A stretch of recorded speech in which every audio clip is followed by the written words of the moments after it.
sel volta itu bagaimana. Nah, hari ini yang akan kita pelajari di sini ada 1, 2, 3, 4, 5. Yang pertama adalah pengertian, yang kedua adalah rangkaian sel volta, yang ketiga adalah elektroda, 4 notasi sel, dan yang kelima potensial sel. Semuanya ini kaitannya dengan sel volta. Nah, untuk itu setelah ini silakan kalian membentuk kelompok sebanyak 5 kelompok untuk mendiskusikan tentang materi yang sudah kita bagi. Nanti pembagian materinya kelompok apa yang mau membahas apa nanti kita undi.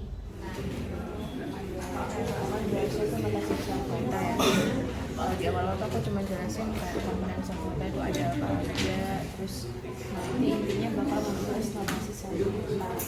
Nanti ada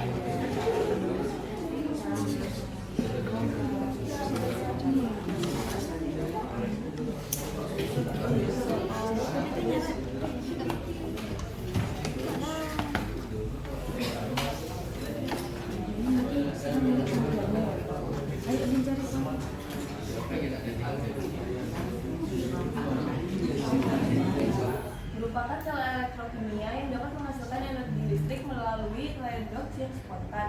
Sel volta sering disebut sel galvanik karena volta dan galvani merupakan ahli yang menemukan sel elektrokimia. Pada sel volta, elektron dirancang untuk mengalir pada rangkaian luar sehingga dapat menghasilkan energi.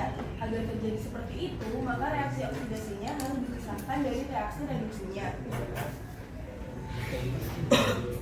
Kemudian bagian-bagian rangkaian sel volta. Di sini ada voltmeter untuk menentukan besar dari energi potensial. Yang kedua ada timbangan garam untuk menjaga keseimbangan jumlah karbon dan karbon dalam larutan. Yang ketiga ada anoda atau elektroda negatif. Elektroda stek yang menjadi tempat terjadinya reaksi oksidasi.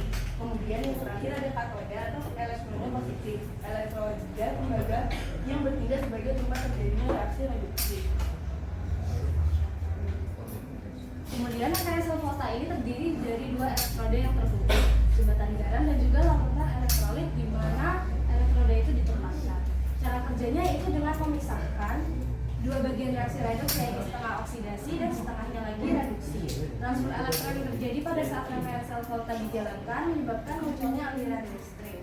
Kemudian elektron mengalir dari anoda ke katoda melalui kawat eksternal. Kemudian kita bisa menentukan gimana rangkaian sel volta itu MnO2 plus 2NH4 plus 2 elektron ditambahkan 2 elektron agar menjadi muatannya 0, menjadi Mn2O3 plus 2NH3 plus H2O. Lalu reaksi totalnya yaitu Zn plus 2 MnO2 plus 2NH4 plus Zn2 plus Mn2O3. Baik, tadi masing-masing kelompok sudah mempresentasikan hasil diskusinya, kelompok 1 sampai kelompok 5. Sekarang tiba waktunya kita akan membuat kesimpulan dari apa yang sudah kita pelajari hari ini. Kalau boleh saya bertanya untuk prinsip sel volta, ada yang bisa menyimpulkan bagaimana prinsip kerja sel volta? Yuk, angkat tangan. Oke, silakan Gracia.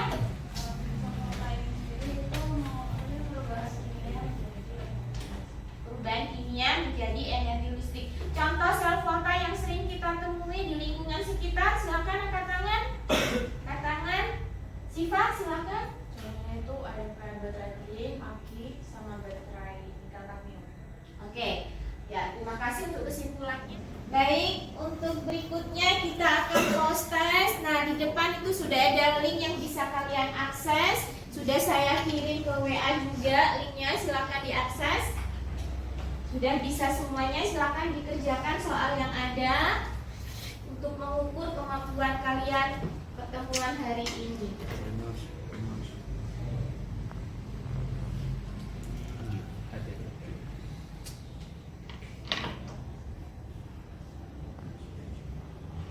Baik, di akhir pembelajaran, itulah jamnya sudah habis. Ada kata-kata motivasi di sini. Hiduplah seolah-olah mati besok, belajarlah seolah-olah hidup selamanya. Mahatma Gandhi.